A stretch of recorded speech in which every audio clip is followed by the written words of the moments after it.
بسم الله الرحمن الرحيم. حمدا لله رب العالمين بديع السماوات والأرضين، والصلاة والسلام على سيد الأنبياء خاتم النبيين وعلى آله الطيبين الطاهرين وعلى أصحابه الأجمعين ومن والاه إلى يوم الدين. الحمدللہ آج ہم جس ذکر میں بیٹھے ہیں یہ ذکر امام حسین اور یہ چراغ حب حسین کی روشنی الحمدللہ اس آستانہ شریف پہ 3 دہائیوں سے چل رہا ہے، اور یہ بابا جان مرشدی و مربی ہمارے بابا سائیں مرشد کریم، ان کی ہم پر ابدی یہ ایسی نعمت و احسان ہے کہ حضور علیہ الصلوۃ والسلام نے فرمایا کہ یہ قرآن اور اہل بیت، اور آقا علیہ السلام نے فرمایا جو ان کے ساتھ ہے یہ کبھی جدا نہیں ہوتے یہاں تک کہ حتی یرد علی الحوض، کہ یہ حوض کوثر پہ آ کے میرے ساتھ ملتے ہیں. اور آپ اور ہم اور جو آگے ذکر وہی کرتا ہے امام حسین یا اہل بیت کا، جس کو حب ہوتی ہے، جس کو محبت ہوتی ہے. اور آقا علیہ الصلوۃ والسلام نے قیامت تک جن کو محبت ملنی ہے ان کے لیے آل بیت کی محبت کی دعا مانگی ہے. تو ہم وہ ہیں الحمدللہ جن کے حق میں محبت آل بیت کی دعا رسول اللہ نے مانگی اور قبول ہوئی کہ حضور نے فرمایا اللہم انی احبہما، امام حسن کو پکڑا اور امام حسین کو فرمایا یا رب میں ان دونوں سے محبت کرتا ہوں، فاحبہما، مولا تو ان دونوں سے محبت فرما، واحب من یحبہما، اور ان سے بھی محبت فرما جو قیامت تک آئیں گے اور حسین و حسن سے محبت کریں گے. اور مبارک ہو کہ یہ ہمارے حق میں دعا قبول ہو گئی کہ ہمیں حضور نے کہا یا اللہ تو ان سے محبت کرنا جو ان سے محبت کرے. آج ہم جو ذکر کر رہے اس کی وجہ محبت ہے. حضور نے محبت کی دعا مانگی اور عاشقوں کے حق میں وہ دعا قیامت تک قبول ہو گئی. مختصراً آقا کریم صلی اللہ علیہ وسلم نے صحیح حدیث مسلم شریف اور صحاح ستہ کے اندر آقا کریم صلی اللہ علیہ وسلم جب حجۃ الوداع سے واپس آ رہے ہیں تو نبی کریم صلی اللہ علیہ وآلہ وصحبہ وسلم آپ نے وادی خم، غدیر خم، وہاں آپ نے فرمایا کہ ممبر سجایا جائے، اور آقا کریم صلی اللہ علیہ وسلم نے اپنے جمیع 1.25 لاکھ صحابہ کرام کے مجمع میں آپ نے جو وصیتیں فرمائی ان میں یہ بھی فرمائی. صحیح مسلم شریف کی سیدنا زید بن ارقم رضی اللہ عنہ سے روایت ہے کہ آقا کریم صلی اللہ علیہ وسلم نے فرمایا انی تارکم فیکم الثقلین لئن تمسکتم بہما لن تدلوا ابدا، میں تمہارے درمیان قیامت تک 2 ثقیل یعنی وزنی، عظیم وزنی شے چھوڑ جا رہا ہوں، اگر اسے پکڑا نہیں، مضبوطی سے پکڑا. تمسکتم یعنی پکڑا، اخذتم بھی پکڑا، اخذتم یعنی پکڑنا، لیکن تمسکتم یعنی داڑھ سے پکڑنا، اتنی مضبوطی سے پکڑنا. لغت کے اندر یعنی داڑھ سے کسی ہم چبا لیں تو اس طرح کہ وہ چھوٹ نہ پائے. اور داڑھ سے اور ہاتھ سے پکڑنے کا فرق یہ ہوتا ہے، اہل لغت نے فرمایا اور حدیث کے شرح کرنے والوں نے، کہ ہم جب ہاتھ سے کوئی چیز پکڑیں تو وہ اخذن ہوتا ہے.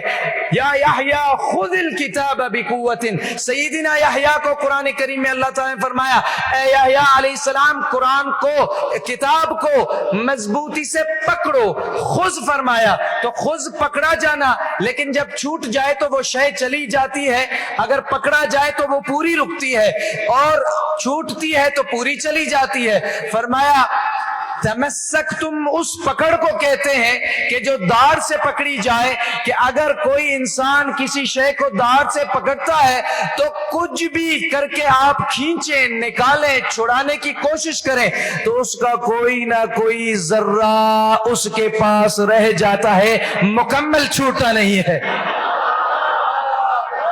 تمسک تم، تو ہمیں حکم نہیں کہ ہلکا اہل بیت کو اس طرح محبت کرو کہ پتہ بھی نہ چلے، تمہیں بھی نہ چلے، معاشرے کو بھی نہ چلے، بچوں کو بھی نہ چلے کہ آل سے پیار کرتا ہے یا نہیں کرتا ہے.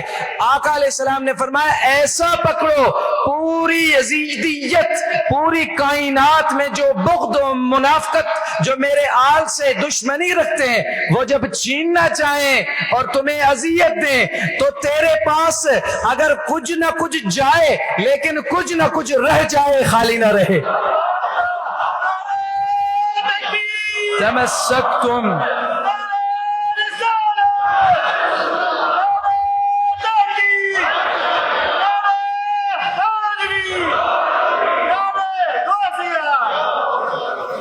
تو تمسک تم اس کی معنی سمجھ آئی. اب اس آگے اس حدیث کو میں چاہوں گا کہ ہم قرآن کی روشنی کے اندر اس حدیث کو دیکھیں. تو میرے ساتھ سبحان اللہ کہیں، ایک دفعہ اور سبحان اللہ کہیں، تیسری مرتبہ سبحان اللہ کہیں. جس جنت کے امام حسین سردار ہیں، سبحان اللہ کہنے سے اس میں درخت سجتا ہے. تو آگے آئے الثقلین. ثقلین عربی میں ثقیل یعنی وزنی. کیا معنی ہے اس کی؟ ایک ساتھ بولے، یعنی وزنی. تو آقا کریم صلی اللہ علیہ وسلم نے فرمایا کہ میں آپ کے درمیان دو وزنی شے چھوڑ جا رہا ہوں، اور اسے مضبوطی سے پکڑا تو ایک شے جو گمراہی ہے اور جو سب سے بڑی اللہ کی ناراضگی ہے وہ گمراہی ہے، اس سے ہمیشہ کے لیے تم بچ جاؤ گے. لن تضلوا ابدا، کبھی بھی ابدی گمراہی نہیں قریب آئے گی. اب ثقلین میں دو چیزیں بھاری کون سی؟ پہلی فرمائی کتاب اللہ، قرآن کریم کو مضبوطی سے پکڑنا ہے، اور جس کے اندر قرآن کی ایک آیت بھی نہیں، حیف اس پر. آقا علیہ السلام جامع ترمذی میں فرماتے ہیں جس کے سینے میں ایک بھی قرآن کی آیت نہیں، یعنی خالی ہے، اسے یاد کچھ نہیں، قرآن میں سے ایک آیت بھی نہیں، آپ علیہ السلام نے فرمایا وہ اس طرح ہے کالبیت الخرب، ویران گھر کی مانند اس کا سینہ ہے.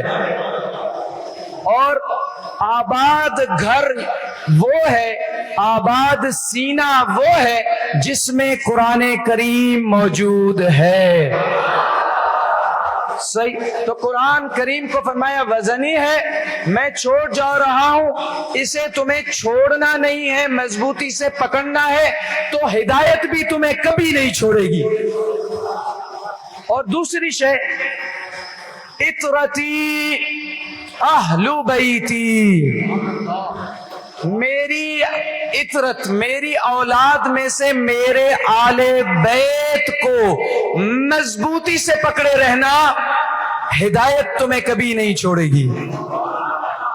اب قرآن کریم کے تناظر میں مختصراً کہ ثقیل آقا علیہ السلام نے قرآن کریم کو اور آل بیت کو فرمایا، تو قرآن کریم کی بارگاہ اقدس میں پوچھتے ہیں کہ ثقیل قرآن کس طرح ہے؟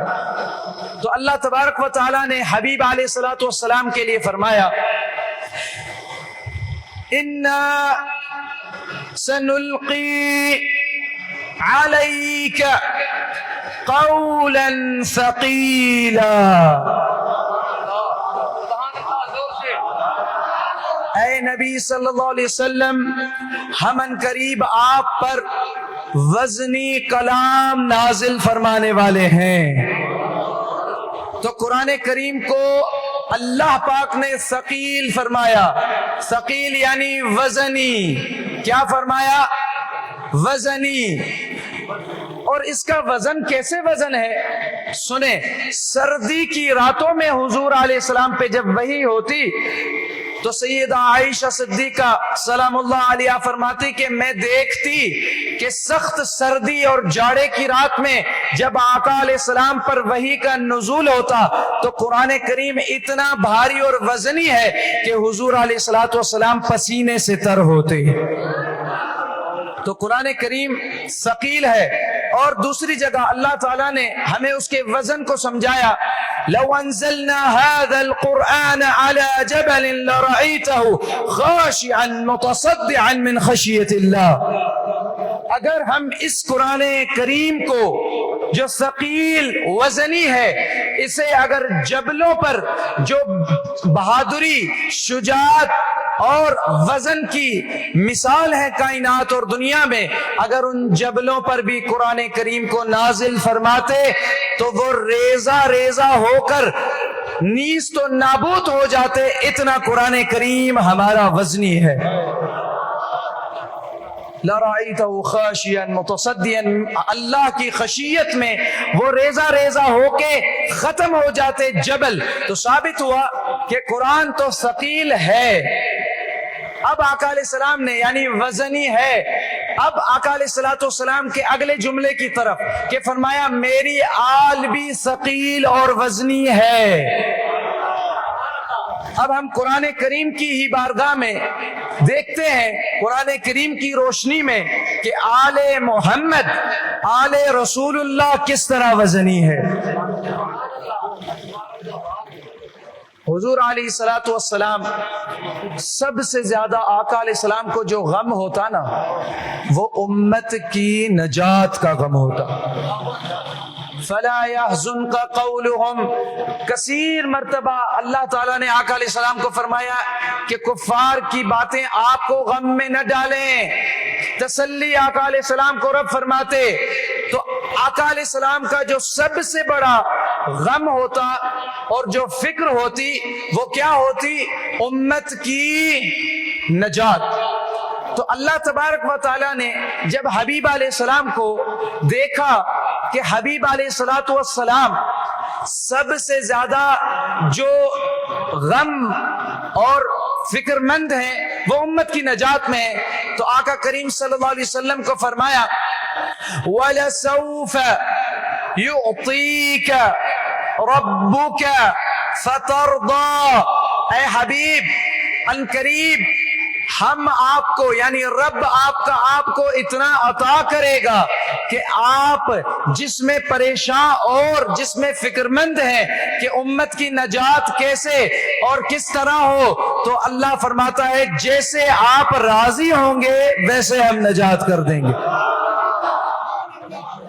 اور بعض تفاسیر کے اندر ہے، امام فخر الدین رازی، امام جلال الدین سیوطی نے بھی فرمایا ہے کہ اس میں ایک مراد یہ بھی ہے کہ حضور علیہ السلام فرماتے ہیں کہ میری آل جو میری آل میں شرک نہ کرے اللہ تعالیٰ اسے جہنم کی آگ اس پر حرام کر دے. تو اسی آیت میں اللہ نے فرمایا اے حبیب ہم آپ کو اتنا عطا کریں گے کہ آپ راضی ہو جائیں، یعنی آپ کی جمیع آل جو ہے جو شرک نہ کرے ان سب کو ہم جنت میں داخل کر دیں گے. اچھا، تو حضور علیہ السلام اللہ تعالیٰ نے فرمایا الم نشرح لک صدرک. اے حبیب آپ کے سینے کو ہم نے کشادہ نہ کیا. ووضعنا عنک وزرک الذی عنقد ظہرک. اور آپ کی پشت اتھر پر جو وزن تھا، جو پشت اتھر پر بار تھا، وزن تھا، اس کو ہم نے ہٹا دیا جس سے کمر پہ زور آتا تھا. وہ کون سا بار تھا جس پہ حضور کی کمر کو زور آتا تھا؟ جمی تفاسیر کے اندر کہ حضور علیہ الصلوۃ والسلام امت کی نجات سب سے زیادہ اس کی فکر کرتے، گویا کہ آپ پر اس کا وزن تھا۔ اللہ پاک نے فرمایا ہم نے اس وزن کو ہٹا دیا۔ اب میں آپ کو لے کر آتا ہوں اس طرف کہ امت کی نجات کا وزن، کائنات میں کوئی ایسا وزن نہ تھا جو مصطفیٰ کی بار آقا علیہ السلام اس کو نہ اٹھائیں، لیکن حضور علیہ السلام کے امت کی پریشانی دیکھتے ہوئے رب نے اس بار کو ہٹا دیا، اور اللہ تعالیٰ نے ہمیشہ حبیب کو ایسا ویسا کوئی بار اٹھانے کے لیے دیا ہی نہیں، جو وزنی ہے وہ دیا۔ فرمایا کہ وہ بار جس سے آپ کی پشت خم ہوتی تھی، وہ امت کی نجات ہٹا دیا، تو حبیب ہمیشہ اس پشت پر دوسرے ثقیلوں کو بٹھاتے تھے۔ وہ کون ہوتے کہ حبیب کبھی گھر میں، کبھی مسجد میں، انصار میں جاتے تو کندھوں پہ سوار کر کے جاتے حسن اور حسین کو، کیونکہ ان آل کو بھی حضور نے فرمایا یہ بھی بار ہلکا بار نہیں ہے، یہ ثقیل وزن ہے، اور یہ کندھے اٹھا سکتے ہیں جن سے خدا نے ہر وزنی بار کو اٹھا دیا ہے۔ سورہ قاریہ میں اللہ تبارک و تعالی نے فرمایا القاریہ ما القاریہ وما ادراک ما القاریہ، یہ قیامت کے اللہ تعالیٰ نے کہ تمہیں کیا پتا قیامت کیا ہے، جو ہولناکی والی ہے وہ کیا ہے۔ یوم یکون الناس کالفراش المبثوث، یہ جو پتنگ ہوتا ہے جو آگ کی طرف جاتا ہے، اس کے لیے اللہ تعالی نے فرمایا کہ قیامت کا منظر یہ ہوگا، لوگ قبروں سے اٹھیں گے تو وہ اس طرح ہوگا جیسے کہ پتنگ آگ کی طرف جاتا ہے، وہ کیڑا جو آگ کی طرف دوڑتا ہے اور وہ فوراً اپنے آپ کو جلا دیتا ہے۔ لوگ قیامت میں ایسے اٹھیں گے ایک دوسرے کے اوپر اور آگ ہی آگ ہوگی، اس طرف لوگ رش میں انتشار میں دوڑیں گے۔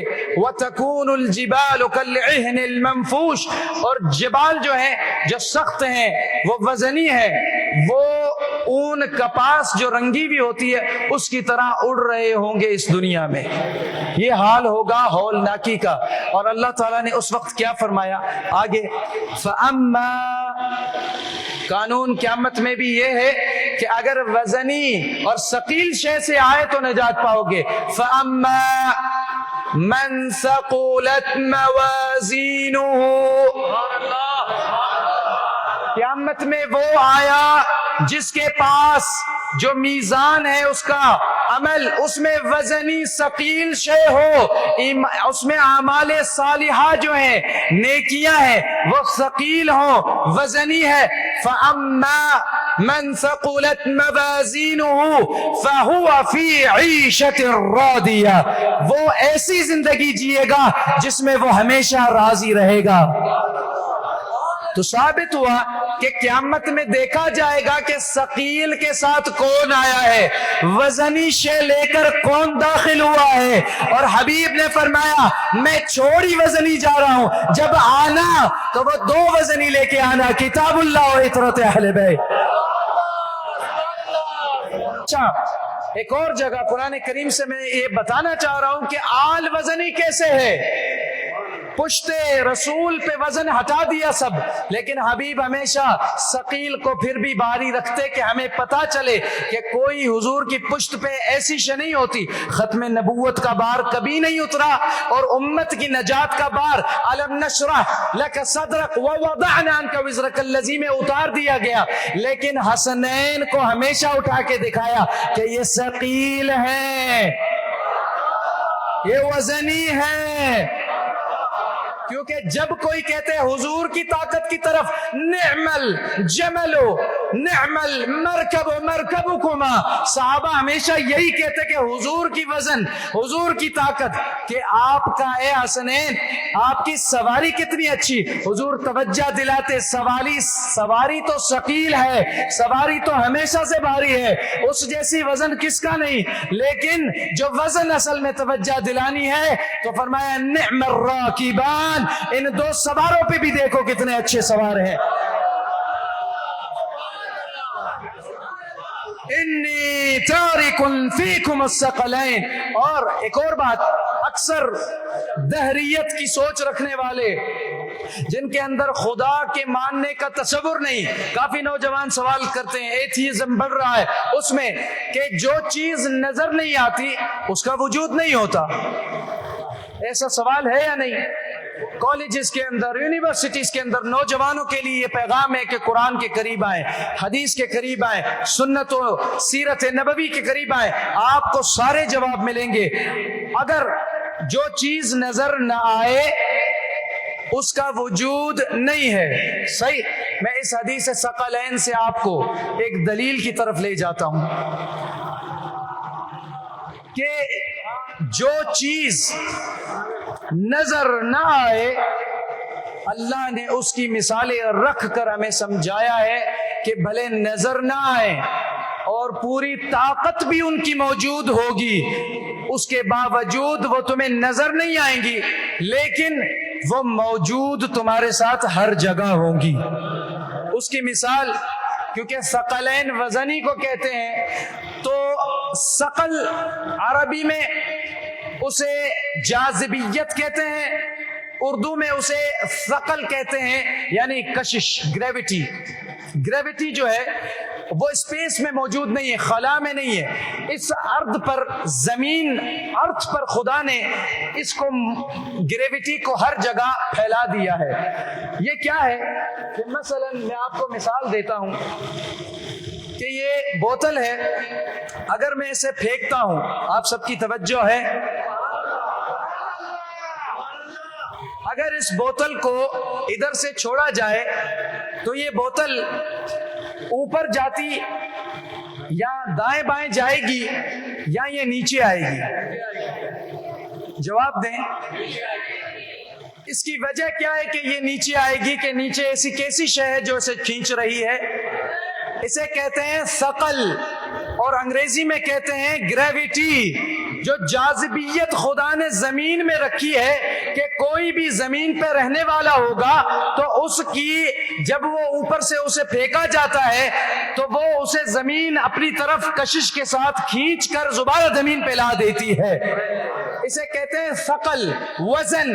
اسی لیے انسان بھی ثقلین میں ہے، جنات کو بھی زمین پہ رکھا ہے، وہ خلا میں نہیں جاتے، اسپیس میں، وہ زمین اور خلا کے درمیان چلتے رہتے ہیں، اور جب خلا میں جاتے ہیں تو انسان ادھر ادھر جاتا ہے، نیچے نہیں آتا اسپیس کے اندر، کیونکہ وہاں گریوٹی موجود نہیں ہے۔ لیکن زمین پر گریوٹی یعنی ثقل ہے، ثقل موجود ہے، تو اگر اس کو میں یہاں سے چھوڑتا ہوں تو یہ فوراً نیچے آتی ہے۔ تو اسے کس نے کھینچا؟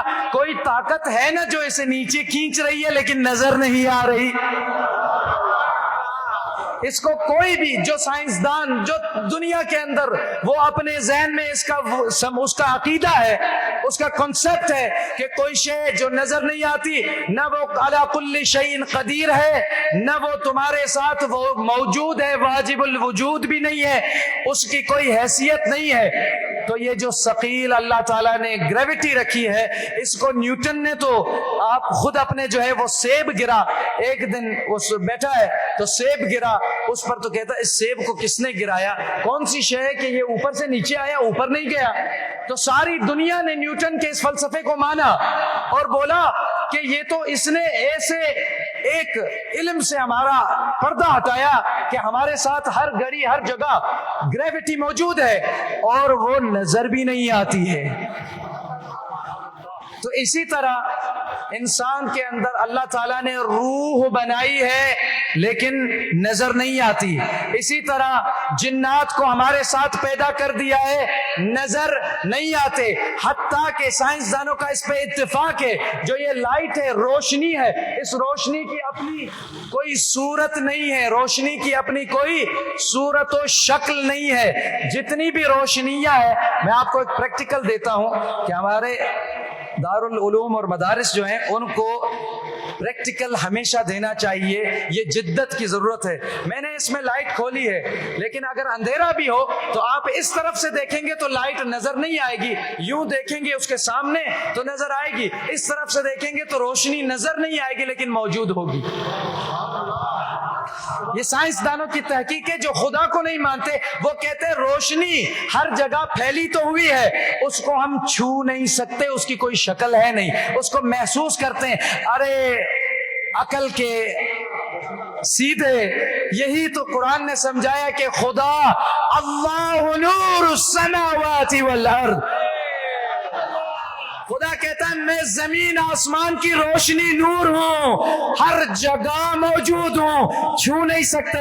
لیس کمثلہ شیء، میری کوئی شکل و صورت نہیں ہے، میں بلا جسم ہوں، بلا مثل ہوں، میں کسی کی تشبیہ نہیں، ہر جگہ موجود ہوں، ہر جگہ میں تیرے ساتھ ہوں۔ تیری آنکھوں میں جو نور ہے، وہ نور جس سے تو دنیا دیکھتا ہے، اس نور کا وجود دکھا کہاں ہے؟ تو خدا نے نور دکھایا ہے لیکن اس کو چھپا کر دکھایا ہے، تو خود بھی موجود ہے لیکن ہماری آنکھوں سے اوجھل کیا۔ اس میں بھی اس کی ربوبیت کا انکار نہیں ہے، اس کی خدائی کی خصوصیت کے محبوب کو ہی دکھانا تھا، ورنہ حشر میں تو سب سے وعدہ ہے کہ جنت میں سب خدا کو دیکھیں گے، یہ صرف دنیا کا پردہ ہے۔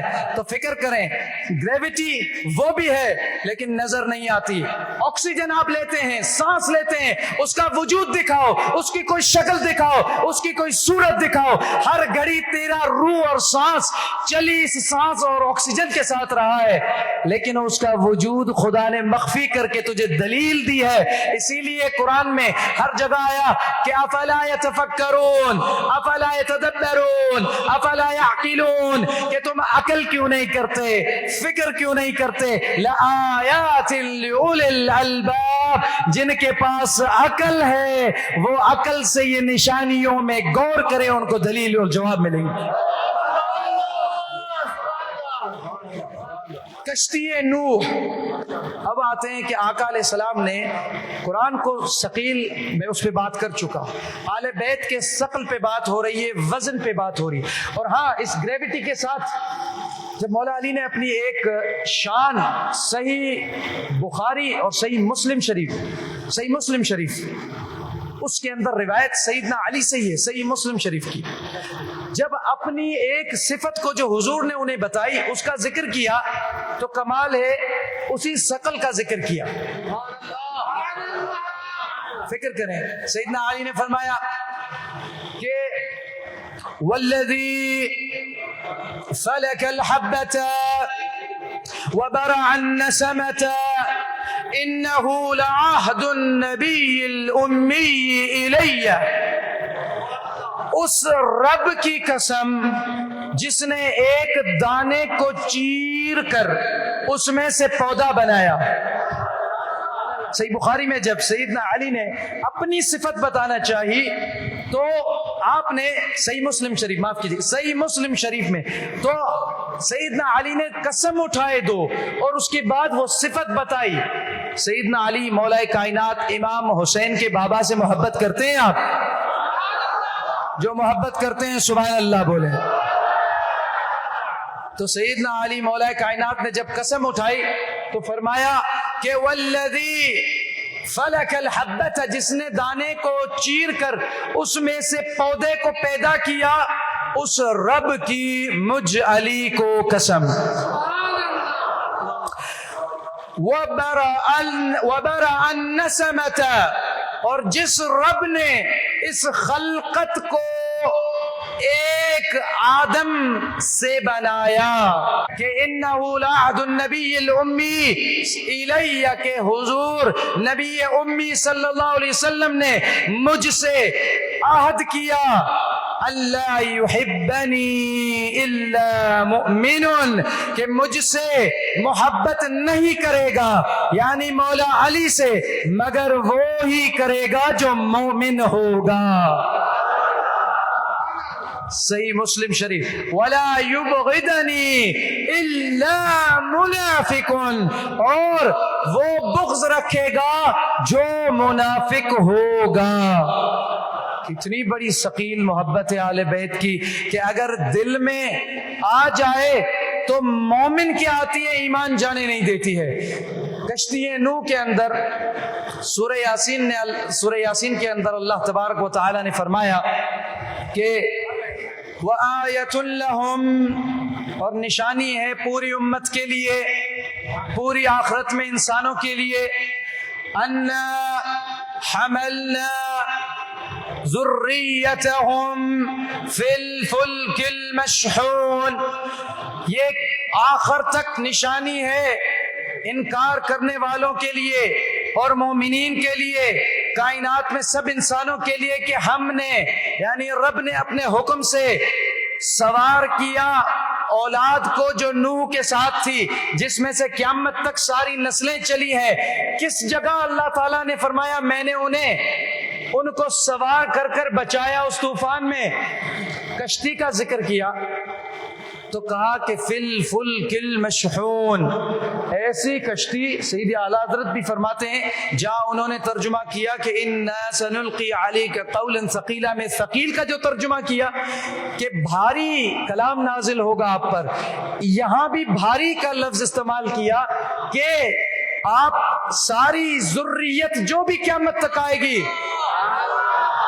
بات سمجھیں پھر سبحان اللہ کیجئے گا، کہ فی الفلک المشحون، اللہ پاک نے فرمایا کہ اس کشتی میں جو بھاری کشتی تھی، سیدی اعلیٰ حضرت نے کنز الایمان میں فرمایا بھاری کشتی میں اولاد کو جو سیدنا نوح کی تھی اس کو اللہ تبارک و تعالی اس ذریت کو سوار کر کر بچایا۔ فی الفلک المشحون، بھاری کیوں تھی؟ ایسا کیا تھا؟ تو قرآن کریم میں اللہ تبارک و تعالی نے فرمایا کہ اے نوح علیہ السلام جب کشتی کا حکم ہوا، کشتی بنی تو فرمایا قُلْ نَحْمِلْ فِيهَا مِنْ كُلٍّ زَوْجَيْنِ اثْنَيْنِ وَأَهْلَكَ إِلَّا مَنْ سَبَقَ عَلَيْهِ الْقَوْلُ وَمَنْ آمَنَ وَمَا آمَنَ مَعَهُ إِلَّا قَلِيلٌ۔ سورۃ الہود، اللہ تبارک و تعالی نے فرمایا کہ